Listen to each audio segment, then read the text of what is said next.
why don't you say a little bit on how that led to this course? Well, that's a good point. I was teaching on a doctoral program in Rwanda, actually, and it was a doctoral school in data science, and had some of the brightest students from across Africa, really good data scientists, who are all starting their PhD, doing really exciting projects on all sorts of different topic areas. And I was giving them a sort of course on problem solving in data science. And I had a problem, slightly familiar maybe for people who have gone through the course, to one of the problems which is there as an exercise. Well, I just basically gave them a data set, which was sort of simulated data, lots of data. And said, look, you're a data scientist, the real world is really complex. Simulated data is much easier. There's nothing in there that hasn't been put into the model. So if I give you this simulated data set, you should be able to tell me what to model it in. The first time I taught this course in that way, and they struggled. They really struggled. I mean, it was hard. I mean, I knew it was going to be hard. But I thought maybe within a day or two they'd get there. At the end of the week, they were still struggling.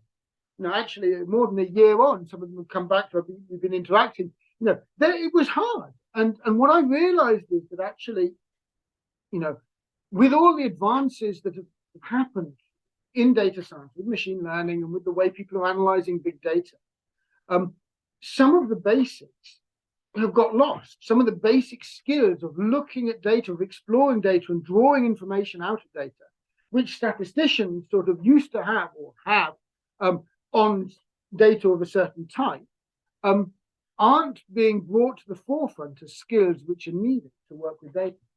And so I had that experience about a year ago, a little bit over a year ago, and came back and then started giving the same sort of problem to other people. We sort of did it again in Cameroon. You did it in Cameroon, didn't you? Yeah. And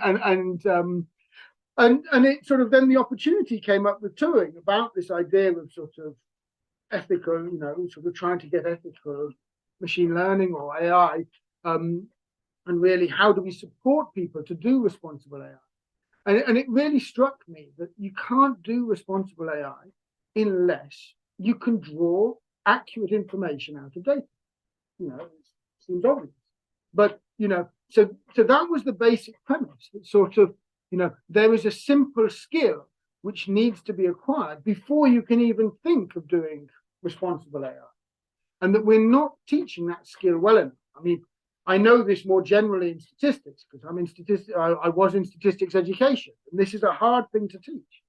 But I think what really struck me was the idea that actually, as data science and AI is sort of impacting the world in the way it is, if we don't get sort of some of these skills out there more widely, the scandals are going to continue. And so I felt this was sort of something where we could contribute.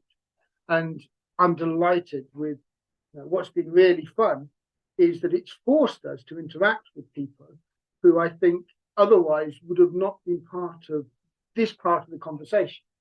We've had the, real stats experts who are sort of bringing their perspective. We've had the philosophers. That's been really fun, who are sort of really aware of what's going on and bringing all of them together to actually think about responsible AI has been great fun. And I've enjoyed working with them.